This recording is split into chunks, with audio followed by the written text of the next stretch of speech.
hello, bienvenue, and welcome to our new channel, Made for Free Living, with me, Steve, my long-suffering wife, Kim. She stood by me for all these years. We've only ever had one chair. And Pepe, our head of entertainment. Thank you, Pepe. Head of entertainment and security. Right. Okay. Thank you for joining us. Here's a rough insight of what we're going to be doing. So you'll see a little bit of this. And a lot more of this.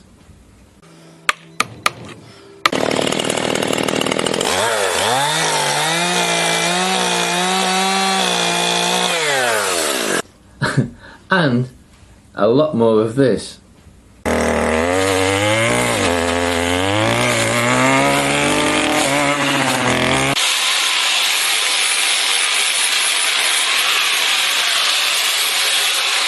And a bit of this as well.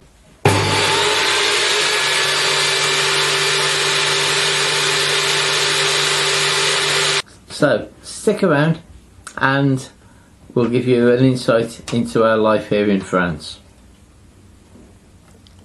We moved here, as I said, 9 years ago from Shropshire in central UK. A lot of our friends and family are still there. And we sold up. We sold our house and transport business, and we moved here to become self-sufficient here in France. We still work a day or two a week, and in the summer months we have our campsite and bed and breakfast to help make ends meet, help with the finances.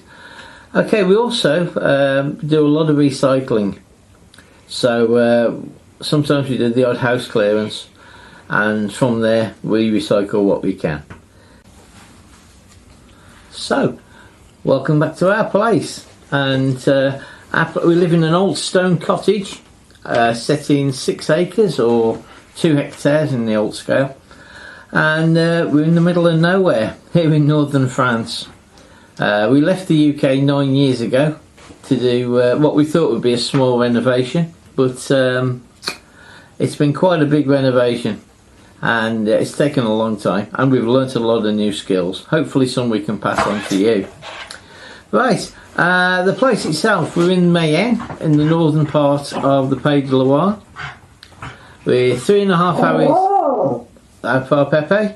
3.5 hours from Paris, 3 hours south of Cherbourg, and Brittany is 10 minutes to the west, and Normandy is 5 minutes to the north of us.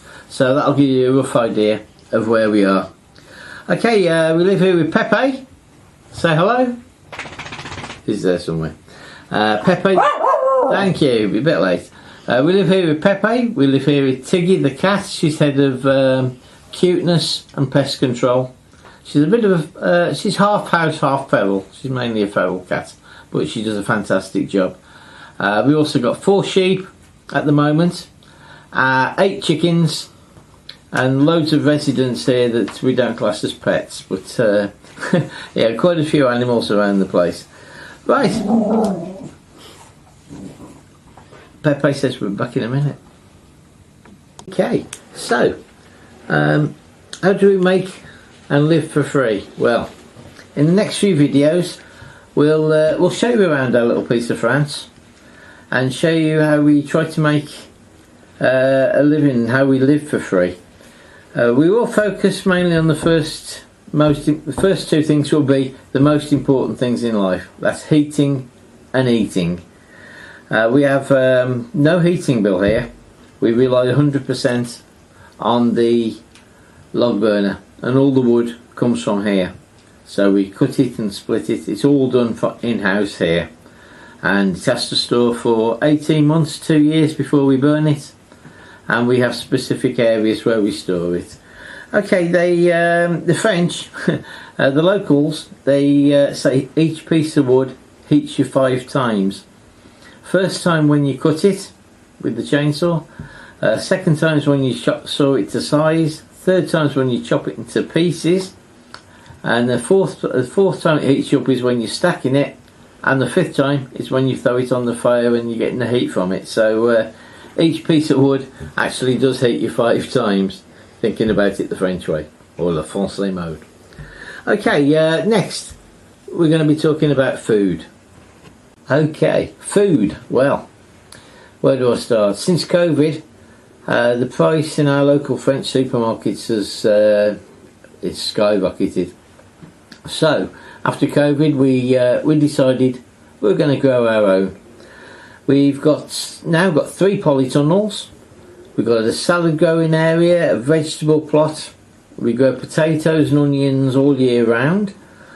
Eggs, we've got 8 chickens, so we've got eggs to rely on as well. They haven't gone on strike for a long time, so we're okay there.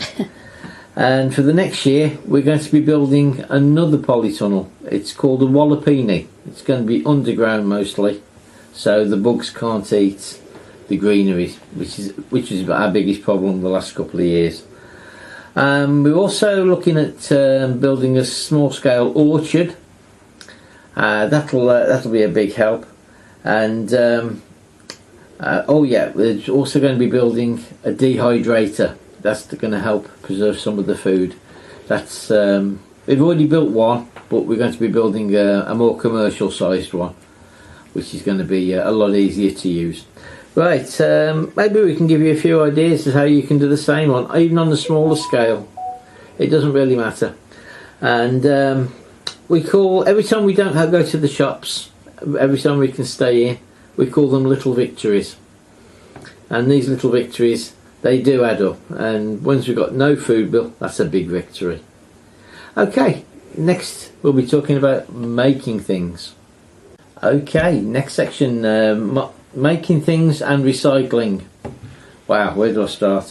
We recycle wood, metal, cardboard, sawdust, offcuts, paper, food, even food.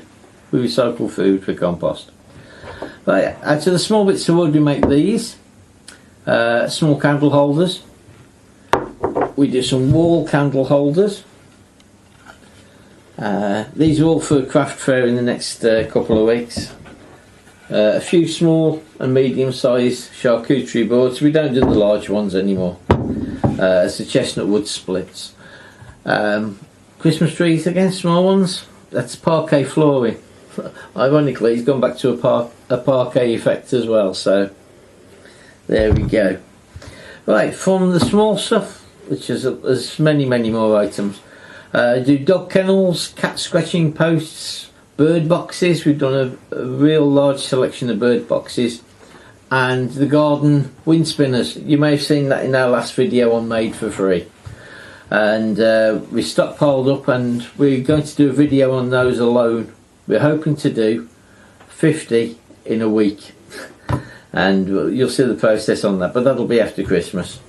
Okay, the largest project that we had was a 40-foot lorry container, or semi-trailer, and it turned half into accommodation, which is paying us back now, and it's rented out for a fair few weeks of the year, and it's in the form of a glamping pod, or glamping pad, and it's got its own little hot tub and its own private little area down at the bottom of the garden. What do we call it? What do we call it? We called it Pepe's pod. Pepe's pod. That's it. And it was for you, Pepe. Yeah. Anyway, to save time and you watching me waffling on, I'm going to do a small video on some of the things that we've made, all for free or for not a lot, and hopefully inspire you maybe to make some for yourself. It's to make something for yourself. I'm going to add this bit in. To make something for yourself, it's a bit for your mental health. It doesn't matter if you made a big project, a massive storage box or container, or something the size of a matchbox on your kitchen table. Once you've made it, that feeling, it will improve your mental health a bit. Give it a go. You never know. Okay, yeah, enjoy the next few minutes of the video. There's a big montage of everything we've done. We put a bit of French music to it as well. And if you like what you see, without knocking that off the table, if you like what you see, please like, follow, subscribe and share. it all helps, because the more people that follow us, thank you, the more people that follow us, the more incentive we've got to do more projects. Okay, after the videos at the end, I'd like to say a few thank yous to a few people, so stick around for that. Some of you might be on it. And yeah, there's a few people that helped us get here. Some people don't even know me from Adam, but I want to thank a couple of them as well. So stick around, and I'll see you later.